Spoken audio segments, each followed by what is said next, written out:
Amós capítulo 9, de 11 a 15. Naquele dia levantarei o tabernáculo caído de Davi, repararei as suas brechas, e levantando das suas ruínas, restaurá-lo-ei como fora nos dias da antiguidade, para que possuam o restante de Edom, e todas as nações que são chamadas pelo meu nome, diz o Senhor que faz estas coisas. Eis que vem dias, diz o Senhor, em que o que lavra segue logo ao que ceifa, e o que pisa as uvas ao que lança semente. Os montes destilarão mosto, e todos os outeiros se derreterão. Mudarei a sorte do meu povo, de Israel. Reedificarão as cidades assoladas, e nelas habitarão. Plantarão vinhas e beberão seu vinho. Farão pomares e lhes comerão fruto. Plantá-los-ei na sua terra, e dessa terra que lhes dei já não serão arrancados, diz o Senhor teu Deus. Até aqui a leitura da palavra de Deus, irmãos. Vamos orar mais uma vez. Pedimos ao Pai querido a iluminação do Teu Espírito Santo, na compreensão destas palavras maravilhosas do profeta Amós, que nos fala da restauração do Teu povo. Ó Deus, que o estudo delas traga alento ao nosso coração, que renove a nossa fé, a nossa esperança, a alegria do Teu povo. Fala ao nosso coração nessa manhã, não somente aqui, mas em todo lugar onde Tua palavra é anunciada em verdade. É o que nós te pedimos em nome de Jesus. Amém. Lá em casa, de vez em quando, a gente comenta acerca do enredo dos filmes, das séries e das trilogias que a gente assiste, quando dá para assistir, né? Antigamente já foi mais fácil. Hoje em dia, achar uma série da Netflix está cada vez mais difícil. E, recentemente, nós estávamos comentando, a Minka, a Ana e eu, em que praticamente em todas as produções, especialmente aquelas mais épicas, existe um enredo que está por detrás e que é igual para todas, que é o enredo que segue esse padrão aqui: criação, queda, redenção e restauração.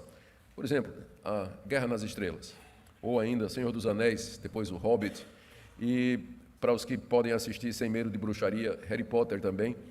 Então, você percebe que há esse enredo padrão por detrás. As coisas vão bem, de repente tudo vai mal, aparece o vilão, o mal parece que vai dominar, surge um salvador ou um grupo salvador que luta pela libertação e o filme termina com um final feliz, com a vitória do bem e tudo mais. Esse é um enredo que está por trás de praticamente toda a produção humana.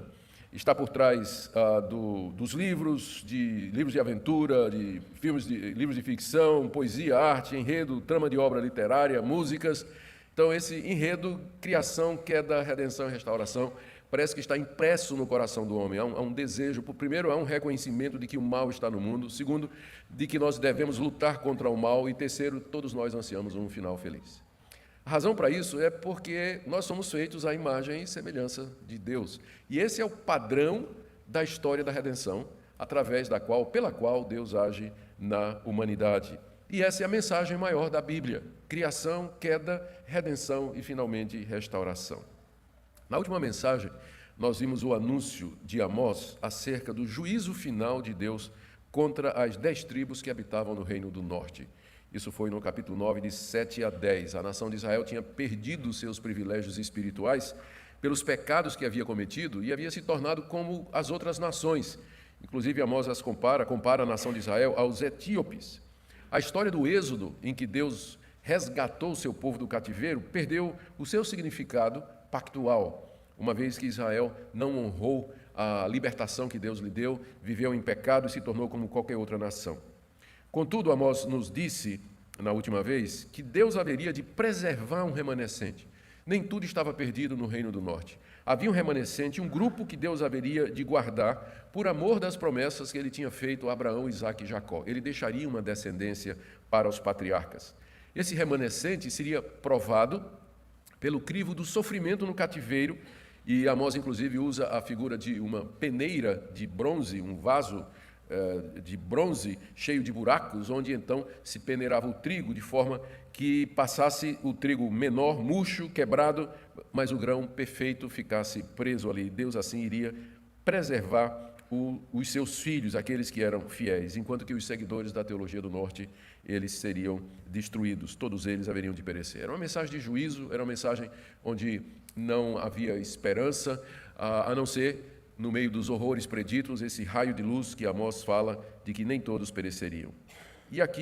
E nós vemos que a palavra de Deus se cumpriu com exatidão poucos anos depois dessas profecias de Amós, quando o Reino do Norte foi invadido pelos assírios e A maior parte foi morta dos habitantes do Reino do Norte e o restante foi levado em cativeiro e as 10 tribos se perderam na história até o dia de hoje.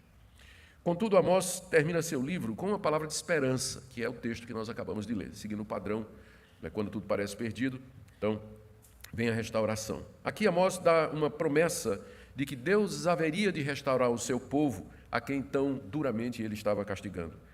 Isso foi anunciado não somente por Amós, mas todos os profetas que Deus mandou a Israel e a Judá, como Isaías, Jeremias, Miqueias, Oséias e Joel, não somente eles anunciaram o juízo de Deus que haveria de vir sobre a nação por conta dos seus pecados, mas também a restauração desse povo depois do juízo de Deus. É exatamente sobre isso que Amós está falando aqui.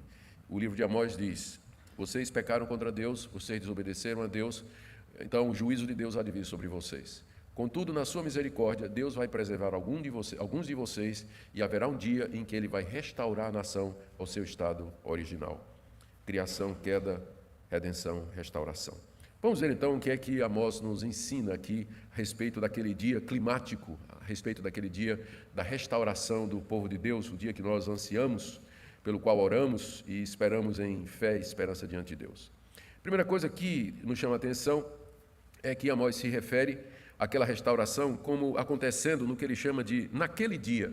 Veja o verso 11.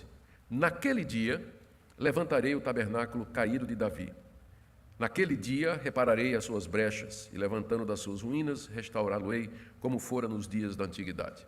O que Amós quer dizer com naquele dia? Que dia é esse? Aqui Amós se refere em que Deus haveria de restaurar o seu povo. Estudando essa expressão e outras similares no livro de Amós, nós vemos que Amós usa para designar alguns eventos. Primeiro, a expressão aquele dia, ou o dia, ou virão dias, em Amós, significa os dias da invasão dos assírios como juízo de Deus sobre a nação. Então, por exemplo, naquele dia, capítulo 2, verso 16, o mais valente guerreiro haveria de fugir. Naquele dia, capítulo 3, verso 14, Deus destruirá o altar de Betel.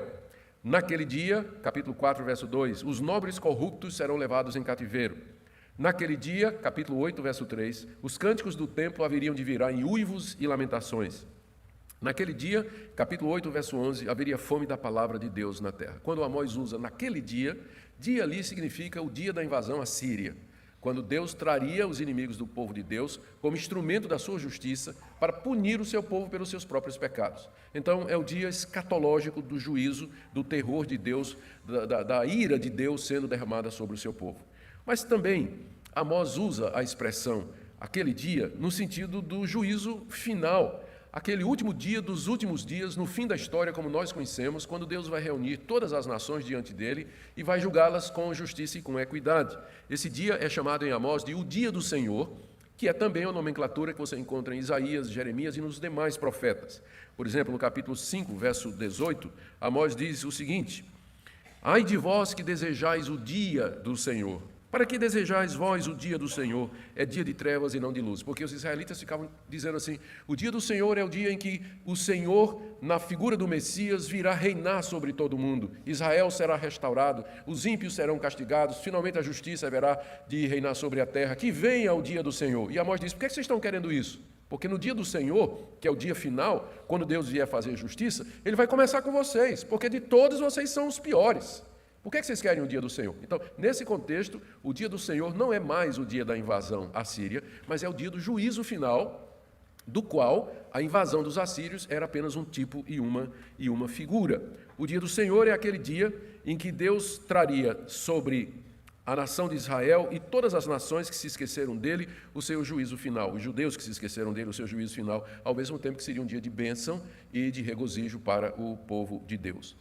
E aqui, no texto que nós lemos, então, Amós usa a expressão naquele dia para se referir a esse tempo em que Deus haveria de restaurar a nação de Israel como figura da restauração final de todas as coisas. É nesse sentido que ele usa essa expressão. Eu queria ver então, agora com vocês, o que é que Amós fala a respeito dessa restauração e depois perguntar em que sentido nós temos que interpretar essa passagem, porque existe grande polêmica, inclusive sistemas inteiros de escatologia baseados na maneira como nós interpretamos essa passagem aqui. Então vamos ver o que é que Amós fala a respeito da restauração e, segundo, qual a melhor maneira de interpretar essa restauração. Ele usa duas analogias aqui nessa passagem para descrever a restauração da nação de Israel. A primeira analogia é a reconstrução de uma casa que foi derrubada, que está aí nos versos 11 e 12. E a segunda é de uma colheita farta e constante, de 13 a 15. Eu pensei, antes de terminar a série de Amós, fazer um sermão só sobre as figuras e analogias que Amós usa. Porque Amós é um homem da roça. Então ele fala aqui de cobra na parede, ele fala de leão, ele fala de praga de gafanhoto, ele fala de seca, de fonte subterrânea, ele fala de gado, ele fala de ovelha, ele fala de armadilha, ele fala de tantas coisas. Eu acho que daria um sermão muito interessante a gente pegar as analogias que Amós tira do campo para expressar as realidades de Deus. Nesse sentido, o Senhor Jesus meio que copiou ou seguiu a tradição dos profetas de Israel ao citar tantas parábolas e tantos costumes no seu ensino, para facilitar, para ajudar as pessoas a ver aquilo que ele estava ensinando.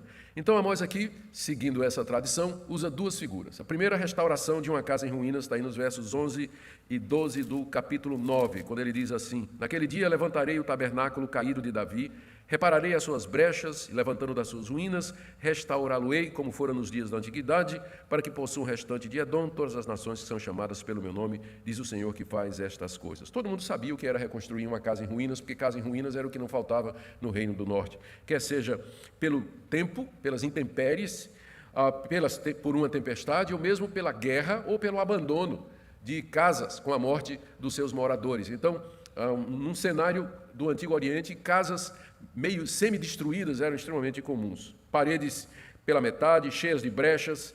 Levantar uma casa, aqui é chamada de tabernáculo, habitação ou moradia. Levantar uma casa seria tapar as brechas, edificar os muros, fechar as paredes, colocar teto, reconstruí-la e deixá-la como antes. É isso que Amós está dizendo que Deus vai fazer com a nação de Israel, a qual ele acaba de profetizar que será completamente destruída. Mensagem anterior. Israel será destruído. E agora Deus diz, mas eu vou reconstruir. Como quem reconstrói uma casa que está em ruínas. Era isso que Deus havia de fazer com Israel. Aqui é chamado tabernáculo caído de Davi, porque é uma referência ao fato de que o reino de Davi havia sido dividido. Teve uma época que o rei Davi reinou sobre todo Israel, sobre as 12 tribos.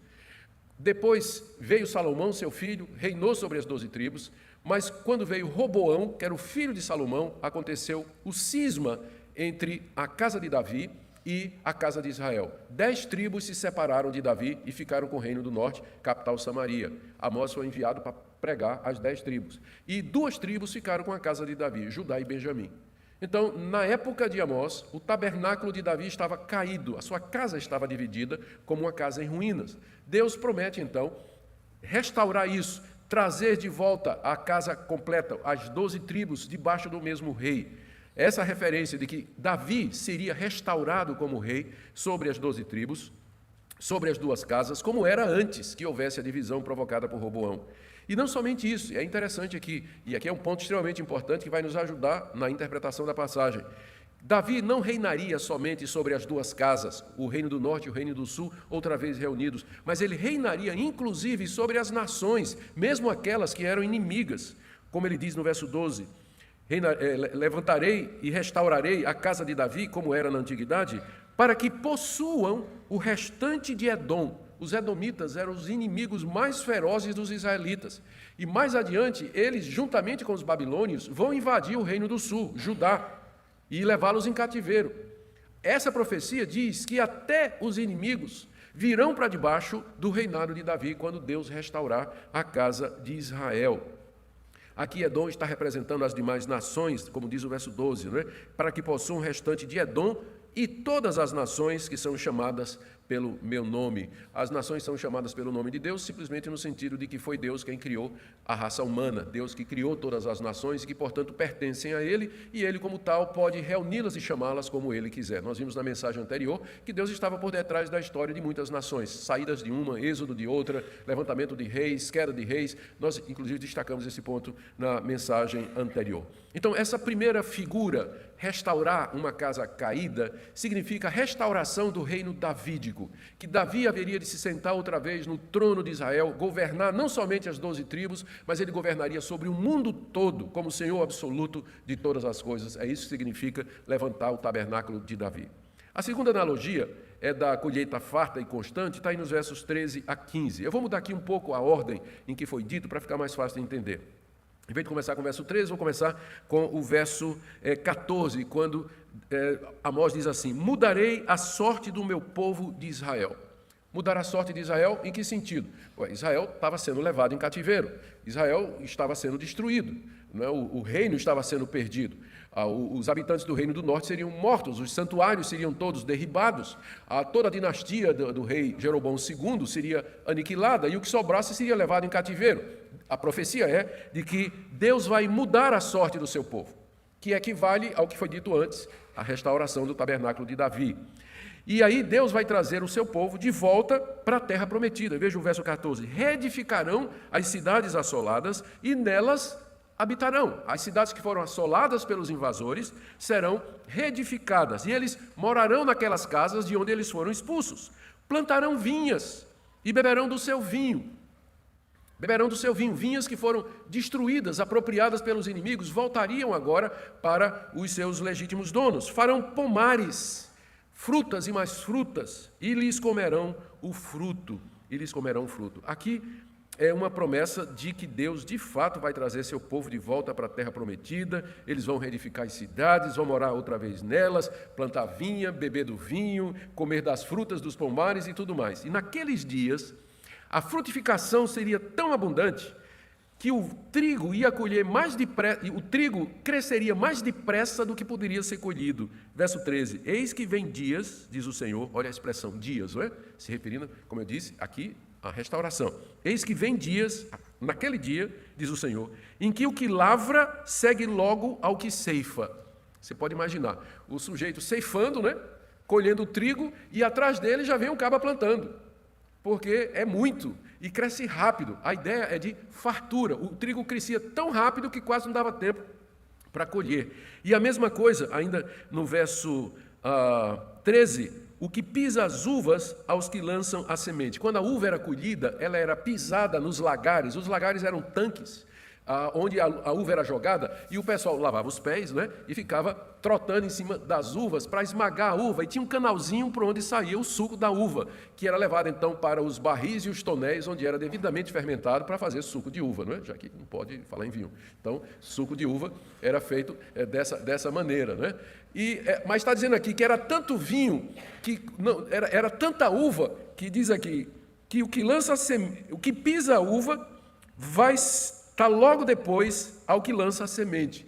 Ou seja, é o cara lançando a semente e já vem os colhedores atrás para pegar o resultado. Isso é uma figura para dizer da prosperidade, da generosidade, da abundância, não é, que haveria naquela época. Lembrem que aquela é uma sociedade agrária, é uma sociedade que a economia dela era baseada na agricultura. Então, toda a linguagem de abundância, de prosperidade e de felicidade tem a ver com construção de casa, plantação de pomares, crescimento do gado, vaca dando cria, as vinhas produzindo uva em abundância, os pomares cheios de frutas. Era assim que se descrevia prosperidade, abundância e alegria naquela época. Essa é a linguagem que é usada aqui, para descrever esse período que Deus haveria de trazer para a nação de Israel, depois de todo o sofrimento que ele permitiria que a nação passasse. E no verso 15, ele diz, então, plantá-los-ei na sua terra, e dessa terra que lhes dei já não serão arrancados. Eles seriam arrancados agora pelos seus pecados, mas Deus diz que vai trazê-los de volta e vai plantá-los de tal maneira que ninguém haverá de arrancá-los de lá, diz o Senhor,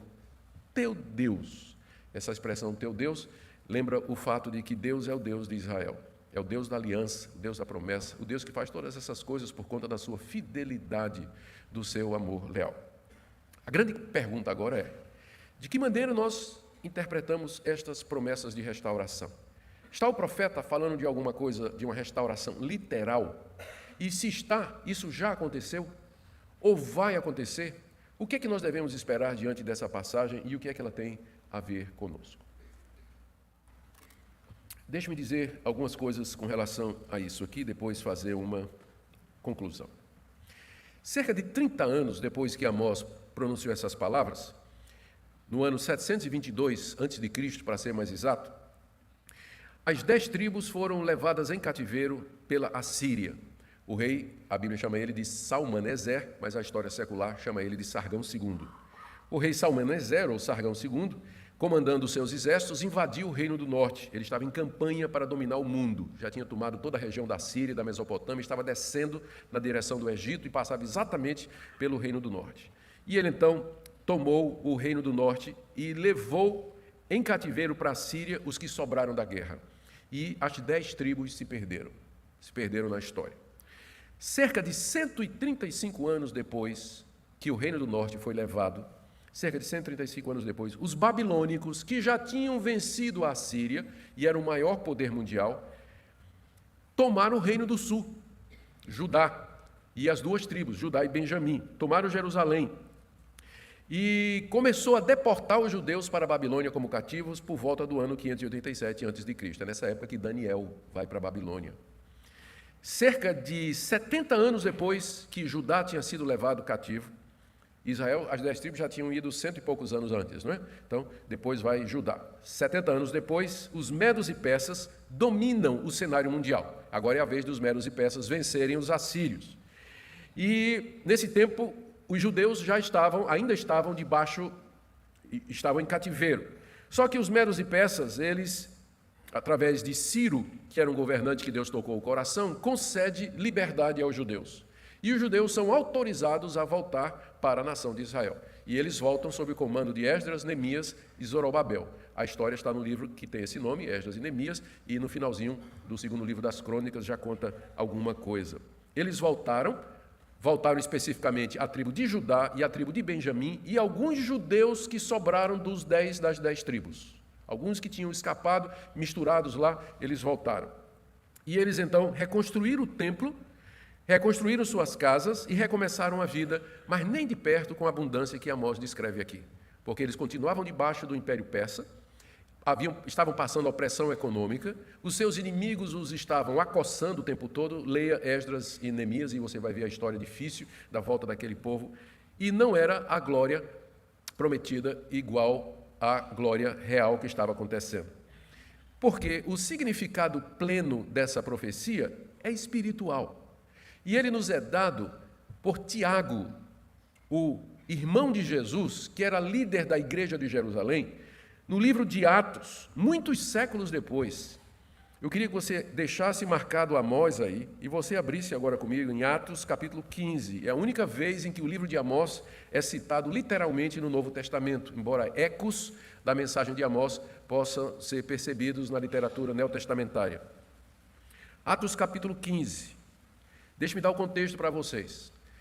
Quando a igreja cristã começa no dia de Pentecostes, os primeiros cristãos são todos judeus. E eles não criam ou não estavam dispostos a admitir na igreja cristã gente que não fosse da descendência de Abraão. Quem não fosse judeu não podia ser cristão. Essa era a mentalidade deles. Vocês lembram que foi preciso Deus dar uma visão a Pedro, para Pedro ir pregar na casa de Cornélio, que não era judeu. E Pedro então se convenceu de que os não-judeus também estavam sendo aceitos por Deus para entrar na igreja. Só que essa entrada dos judeus na igreja, primeiro através de Pedro, e Paulo então começa o seu ministério. A primeira viagem missionária de Paulo começa em Atos capítulo 13. Ele sai por toda aquela região ao redor da bacia do Mediterrâneo, pregando o evangelho aos não-judeus, plantando igrejas. Aquilo deu uma confusão na igreja de Jerusalém, dizendo, mas quem autorizou Paulo a fazer isso? Só pode ser crente quem for judeu. Então, se esse pessoal quer ser crente, eles têm que se tornar judeu, têm que circuncidar, têm que guardar a lei de Moisés, não pode comer feijoada, não pode comer carne de porco, não pode comer galinha cabidela, não pode fazer nada disso. E no sábado não pode fazer nada. Esse pessoal tem que virar judeu para poder ser cristão. E começou uma discussão entre Paulo e esse pessoal, lá na igreja de Antioquia. E aí eles disseram, vamos resolver esse assunto em Jerusalém, que é a igreja sede, é a igreja mãe, onde estão os apóstolos de Cristo. Vamos levar o assunto lá. E Paulo foi, juntamente com uma comitiva, e então reuniram os apóstolos, reuniram os presbíteros para discutir a seguinte questão: em que base os não-judeus podem entrar na igreja? Havia o partido dos fariseus, que dizia eles têm que ser circuncidados, e havia Paulo e os outros dizendo, não precisa, a salvação é pela graça, sem as obras da lei. E aí começou a discussão. Pedro pede a palavra, capítulo 15, verso 6. Se reuniram os apóstolos e os presbíteros para examinar a questão. Havendo grande debate, Pedro tomou a palavra e disse: irmãos, vós sabeis que desde há muito Deus me escolheu dentre vós, para que por meu intermédio ouvissem os gentios a palavra do Evangelho e crescem. Ele está se referindo ao episódio lá com Cornélio. Ora, Deus que conhece os corações, lhe deu testemunho, concedendo o Espírito Santo a eles, como também a nós nos concedera.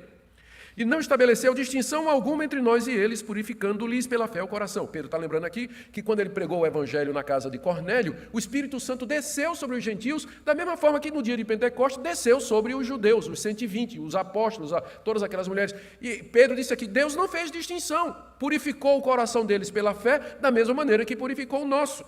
Deus não estabeleceu, verso 9, não estabeleceu distinção alguma entre nós e eles, purificando-lhes pela fé o coração.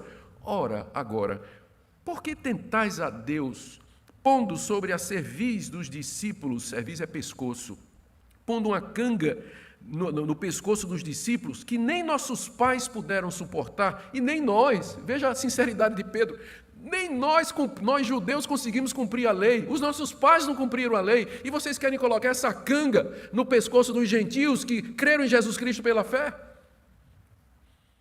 Verso 11, mas cremos que fomos salvos pela graça do Senhor Jesus, como também eles foram. Que palavra abençoada de Pedro, não é? Claro, teologia muito clara, a salvação é pela graça, é mediante a fé, mesmo para os judeus, sempre foi. A lei é um fardo, não salva, ela aponta para Cristo. E toda a multidão silenciou. Passando a ouvir a Barnabé e Paulo, aí foi a vez de Paulo chegar, né? Paulo contava quantos sinais e prodígios Deus fizera por meio deles entre os gentios. Paulo chega dizendo, é verdade, irmãos, olha, pregamos o evangelho entre os gentios e Deus fez sinais e prodígios, curou gente, abriu olhos de cegos, ressuscitou mortos, comprovando que o evangelho de fato é para estar entre os gentios. Depois que eles terminaram, falou Tiago. Tiago aqui não é o apóstolo Tiago, mas é o Tiago, irmão de Jesus, que se converteu depois da ressurreição de Jesus Cristo e assumiu a liderança da igreja de Jerusalém. A gente pensa que era Pedro, não é? Mas na verdade Tiago é quem teve a última palavra aqui. E Tiago se levanta dizendo, irmãos, atentai nas minhas palavras. Ele vai fechar o assunto. Expôs Simão como Deus primeiramente visitou os gentios a fim de constituir dentre eles um povo para o seu nome. Conferem com isso as palavras dos profetas, como está escrito. E adivinhe o que é que Tiago vai citar? Exatamente a passagem de Amós. Confere com isso as palavras dos profetas. Cumpridas estas coisas, voltarei e reedificarei o tabernáculo caído de Davi, e levantando de suas ruínas, restaurá-lo-ei, para que os demais homens busquem o Senhor, e também todos os gentios sobre os quais tem sido invocado o meu nome, diz o Senhor que faz estas coisas conhecidas desde século. O que é que isso nos ensina? Como é que os apóstolos inspirados, os autores do Novo Testamento interpretaram aquela passagem de Amós? Aquela passagem de Amós se referia à igreja, a restauração de Israel é o surgimento da igreja. Davi reinando, é Cristo reinando, descendente de Davi. Tudo aponta para a igreja. Edom vindo para debaixo de Davi é exatamente os gentios sendo recebidos na igreja. É assim que Amós é interpretado por Tiago aqui. Confere as palavras dos profetas. Com isso que Pedro está dizendo, com isso que Paulo está dizendo, os profetas já anunciaram que os gentios haveriam de vir para dentro do povo de Deus e ficar sob o domínio do filho de Davi, que é Jesus Cristo. E ele cita exatamente o texto de Amós. O significado, então, daquela passagem de Amós, já que é uma regra de interpretação cristã, de que o Antigo Testamento se interpreta pelo Novo. O Antigo Testamento é interpretado pelo Novo. Seguindo essa regra, então, o que nós lemos aqui é que aquele texto estava dizendo que Cristo, filho de Davi, reinaria espiritualmente sobre as duas casas, o reino do norte e o reino do sul, isto é, os judeus que criam nele, e que ele reinaria também sobre os gentios de todas as nações que creram no Evangelho. Aquela fartura mencionada, pomares, vinhas e trigo, são as bênçãos abundantes que Deus derramou sobre o seu povo no dia de Pentecostes, que continua a derramar hoje e que vai derramar plenamente no novo céu e na nova terra, onde habita a justiça. Portanto, a promessa de restauração da nação de Israel se cumpre na morte, ressurreição, exaltação de Cristo, na conversão dos judeus, dos gentios, formando a igreja e as bênçãos espirituais que isso acompanha. Note um detalhe extremamente importante. Vocês perceberam que Tiago citou Amós literalmente, menos uma coisa. Lá em Amós, Amós começa dizendo: naquele dia levantarei o tabernáculo caído de Davi. Mas como é que Tiago diz aqui? Cumpridas estas coisas. Tiago está interpretando as palavras de Amós, porque ele entendeu que naquele dia, o dia que Amós se refere, era o dia da morte, da ressurreição, da exaltação de Cristo, do derramamento do Espírito Santo, da formação da igreja e da entrada dos gentios. É um evento, é um complexo escatológico. Por isso ele diz, cumpridas estas coisas. É nesse sentido, então, que nós vamos entender essa passagem. Portanto, a promessa de restauração se refere à igreja, que é o tabernáculo restaurado de Davi. A igreja é o povo de Deus em quem as promessas feitas a Davi se cumpriram. Por isso que no Novo Testamento a igreja é chamada do Israel de Deus. Por isso que o cristão é chamado do verdadeiro descendente de Abraão.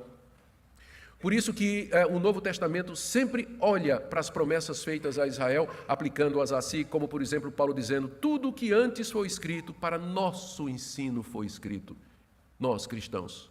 Uma vez que um judeu crê em Jesus Cristo, ele é cristão igual a você e a mim.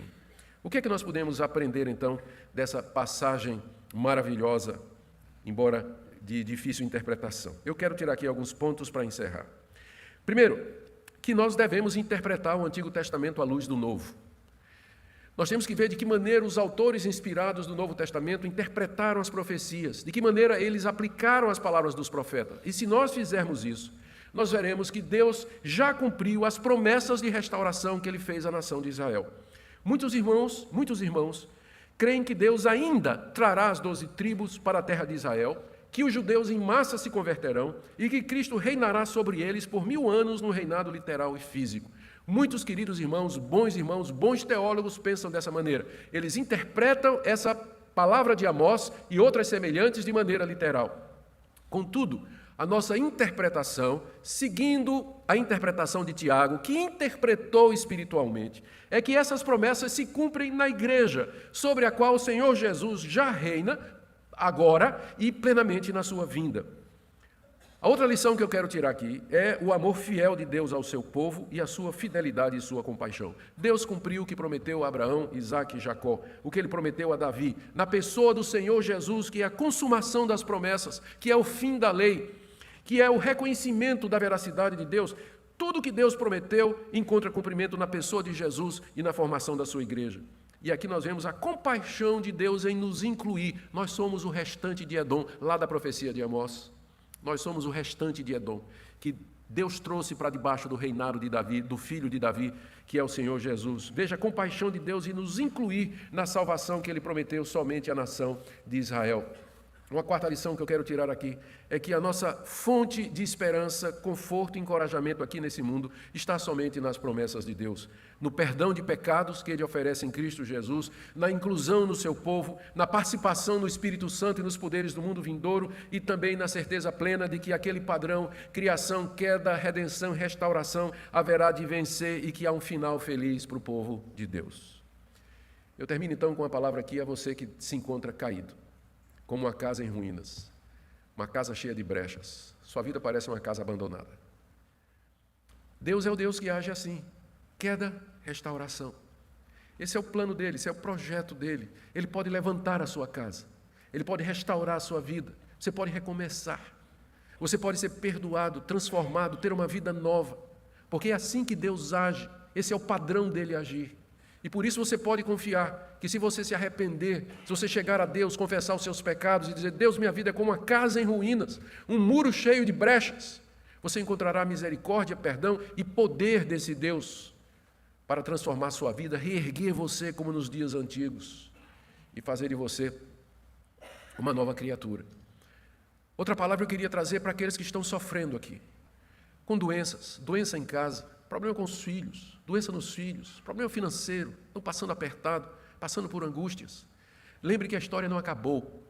Criação, queda, restauração, redenção e restauração. Há um final feliz para o povo de Deus. Enquanto nós estamos aqui nesse mundo, nós estamos vivendo esse momento de luta, de batalha épica, batalha espiritual ao nosso redor, em que o sofrimento faz parte desse momento da história, mas a história caminha para um fim já determinado por Deus, em que Ele vai restaurar o seu povo, onde o pomar dará fruto abundante, onde das uvas nós tiraremos o mais excelente vinho, figuras que os profetas usavam para descrever a abundância da glória de Deus que nos está reservada na vida eterna. Por isso, cobre ânimo, não desanime, não desista no meio do seu sofrimento, mas se apegue às promessas desse Deus, Deus que restaura. E por último, aqueles que estão indignados com as injustiças. E não são poucos. Às vezes nós ficamos indignados. Por que isso acontece? Por que o mal acontece? Por que o justo sofre? Por que o ímpio prospera? Isso aqui não está correto, o mundo está todo errado. Sim, querido, ainda não chegou o dia da restauração. E até lá o mal prevalece. O mal parece dominar no mundo. Os corruptos, os desonestos, os poderosos, os ímpios, os cruéis, eles parecem dominar. Mas eles duram apenas um momento. Porque naquele dia que Deus já tem determinado, Ele haverá de fazer justiça e juízo, restaurar o seu povo e nos dar o final feliz que está tão profundamente gravado no nosso coração e pelo qual nossa alma anseia. Por isso, nessa manhã, consagre incondicionalmente sua vida a Jesus Cristo, sem reservas, em confissão, arrependimento, perdão, entrega total, dizendo, eu quero viver para a Tua glória, eu quero fazer parte dessa história, Senhor, Tu que és o Deus que restaura.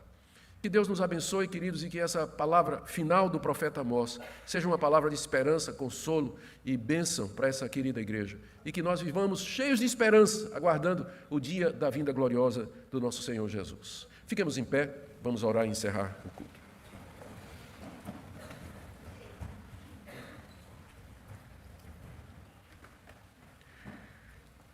Tu és o nosso Deus. Por isso chegamos-nos a Ti, confiantes na mediação do Filho de Davi, Jesus Cristo, que morreu, ressuscitou e está sentado no trono do universo, a quem foi dado todo o poder no céu e na terra, e que já domina sobre tudo e todos.